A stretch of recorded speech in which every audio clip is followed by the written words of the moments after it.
तो आज आप देख रहे हैं all new TVS Apache RTR 162V का मैट ब्लू कलर। इस बाइक का मैक्स रोड आउटपुट है 13.85 Nm का at the rate of 7000 RPM।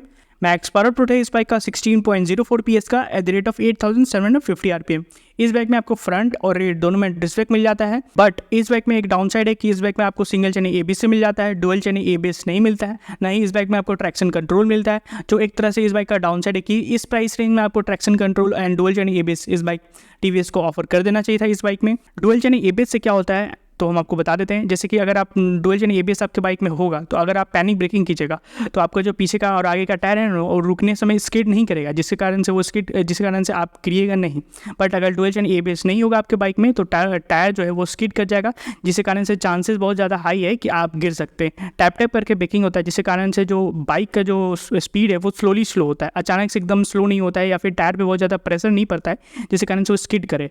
तो ट्रैक्शन कंट्रोल क्या करता है वो भी हम आपको बताते हैं। जैसे बहुत बार आप देख सकते हैं कि इंडियन रोड्स में अचानक से कहीं बालू गिरा हुआ है या फिर कीचड़ है, तो उसमें क्या होता है, अगर आप हाई रिव में अगर अचानक से अगर आप एक्सीलेटर लीजिएगा तो पीछे का टायर ज़्यादा घूमेगा, जिसके कारण से टायर स्किड कर सकता है और आप गिर सकते हैं। बट अगर उस समय आपके बाइक में ट्रैक्शन कंट्रोल होगा तो वो जो आप अगर एक्सीलेटर लीजिएगा, जो टायर जो घूमता है अचानक से स्पीड में, वो कट कर देगा वहाँ पे पावर, जिसके कारण से वो ज़्यादा घूमेगा नहीं और ट्रैक्शन लूज नहीं होगा और आप गिरेगा नहीं, आप सेफ रहिएगा। इस बाइक में आपको ओनली 12 लीटर्स का फ्यूल कैपेसिटी मिलता है एंड ये बाइक आपको ईजिली 45 to 50 kmpl का माइल जनरेट दे सकता है, जो बहुत इंप्रेसिव है इस टाइप के सीसी के कंपैरिजन में।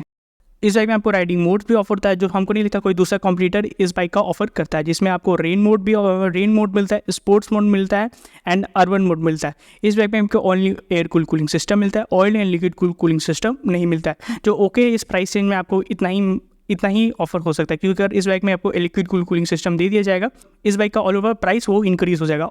ओनली सेल्फ स्टार्ट मिलता है आपको इस बाइक में, किक स्टार्ट नहीं मिलता है आपको इस बाइक में।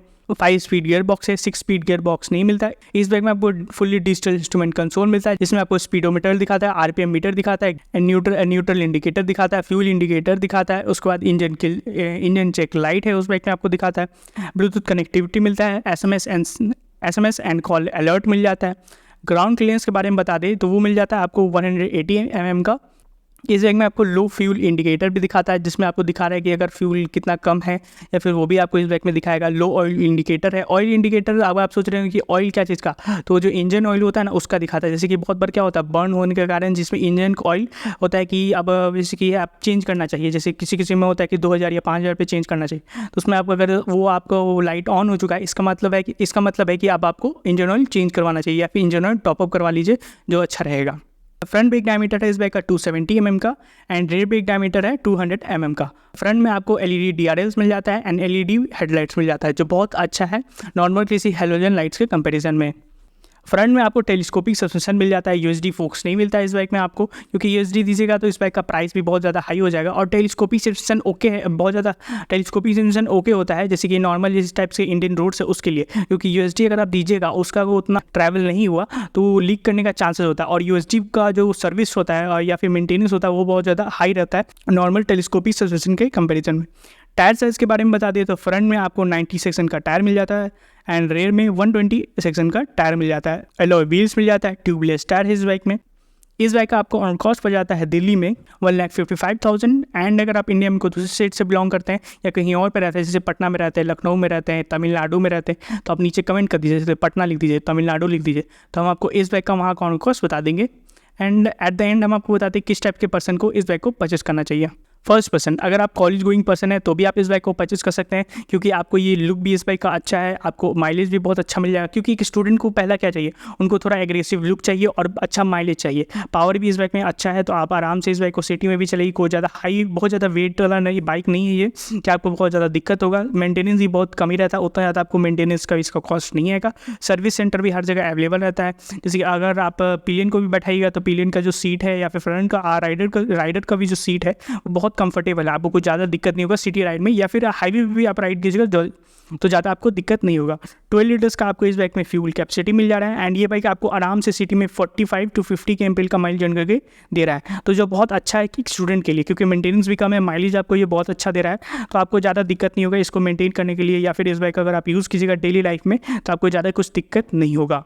तो सेकंड पर्सन है, जैसे कि अगर आप ऑफिस गोइंग पर्सन है और आप डेली अप डाउन करते हैं, जैसे कि 50 किलोमीटर 100 किलोमीटर आपको डेली आना जाना है, क्योंकि माइलेज भी आपको ये बहुत अच्छा दे रहा है। 12 लीटर्स का फ्यूल कैपेसिटी है, तो आप आराम से एक बार फुल कराइए, आपको बहुत अच्छा ये माइलेज दे रहा है। तो आपको ज़्यादा हर बार ऐसा नहीं कि डेली आपको पेट्रोल पंप जाना पड़ रहा है, क्योंकि अप्रॉक्स वही आपको ये 45 to 50 kmpl का माइलेज जनरेट करके दे देगा। सर्विस कॉस्ट भी इस बाइक का कम है, चलाने में भी आपको ये अच्छा रहेगा। और चलाने में भी ऐसा नहीं आएगा कि अगर पिलियन के साथ बैठ गया तो ये पुल ही नहीं कर रहा है, ऐसे नहीं, इंस्टेंट पुल आता है, क्योंकि जिसका लोअर आरपीएम का जो टॉर्क है ना वो बहुत अच्छा है।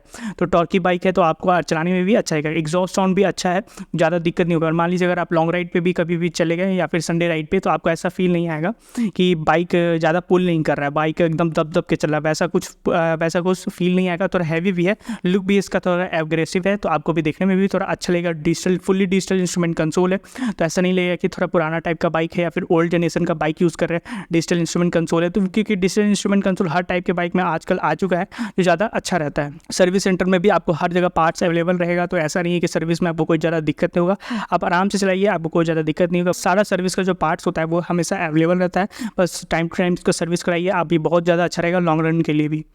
और थर्ड, अगर आप इस बाइक से लॉन्ग टूर करना चाहते हैं तो भी आप इस बाइक को परचेज कर सकते हैं, क्योंकि ये बाइक आपको बहुत अच्छा माइलेज दे रहा है, या फिर इस बाइक में फ्यूल कैपेसिटी भी अच्छा है। तो आप 12 लीटर्स का है, तो अगर आपको फ्यूल का लग रहा है कि थोड़ा कम है भी है, तो आप जैरी कैनी से पे 10 लीटर्स का 2 को कैरी कर लीजिए, बहुत आराम से हो जाएगा। 32 लीटर्स का आपको ये टोटल फ्यूल कैपेसिटी दे देगा।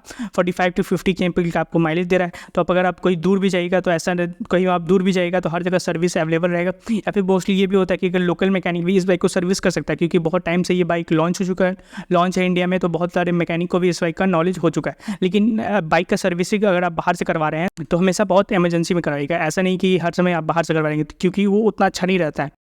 तो मान लीजिए अगर आप टीवीएस के सर्विस सेंटर में जा रहे हैं, तो वहाँ पे है ना हर बाइक का अलग अलग डिपार्टमेंट जैसा रहता है, या फिर अलग अलग मैकेनिक रहेगा जो उसी बाइक को, जैसे RTR 310 है तो उस बाइक को कोई और सर्विस करेगा, या फिर कोई और बाइक है आपका जैसे एंटॉर्क है तो उसको कोई और सर्विस करेगा। सबको अलग अलग डिपार्टमेंट दिया हुआ है, तो उसमें वो सर्विस करेगा, तो सबको वैसा ही नॉलेज रहता है। तो वो आपका बाइक का पार्ट्स हमेशा अच्छा से यूज़ आप अच्छा से आपको फिक्स करके देगा, ज़्यादा आपको कोई दिक्कत नहीं होगा। तो थोड़ा हैवी बाइक है, तो ये भी थोड़ा हैवी बाइक है, तो हाईवे पे भी चलाने में ऐसा आपको कभी फील नहीं आएगा कि जो फ्रंट का हैंडल है या फिर थोड़ा डिसबैलेंस हो रहा है, या फिर ज़्यादा विंड ब्लास्ट आ रहा है तो आपका बाइक डिसबैलेंस हो रहा है, वैसा कभी कुछ फील नहीं आएगा। कॉन्फिडेंस भी आपको आएगा, ये बहुत आप आराम से भी इस बाइक से लॉन्ग टूर कर सकते हैं। कुछ बस थोड़ा मॉडिफिकेशन करवा दीजिए, जैसे एक्सिलरी लाइट्स लगवा सकते हैं, फ्रंट में आप नकल गार्ड्स लगवा सकते हैं, क्लच और एक्सीलेटर के सामने में, और बहुत सारा अलग अलग एसेसरीज है जो आपके ऊपर डिपेंड करता है, जो आप इस बाइक में लगवा सकते हैं, जो आपको बहुत अच्छा रहेगा नॉर्मल से आप चलाने के लिए। तो थैंक्स फॉर वॉचिंग, एंड हम आपको इस बाइक का ऑन रोड कॉस्ट बता चुके हैं, जो आपको पड़ जाता है 1,55,000 ऑन रोड कॉस्ट दिल्ली का है ये। एंड अगर आप दूसरे कहीं जगह से बिलोंग करते हैं, जैसे पटना में रहते हैं, लखनऊ में रहते हैं, तो अपनी जगह का नाम आप कमेंट कर दीजिएगा, हम आपको इस बाइक का वहाँ का ऑन रोड कॉस्ट बता देंगे। And thanks for watching.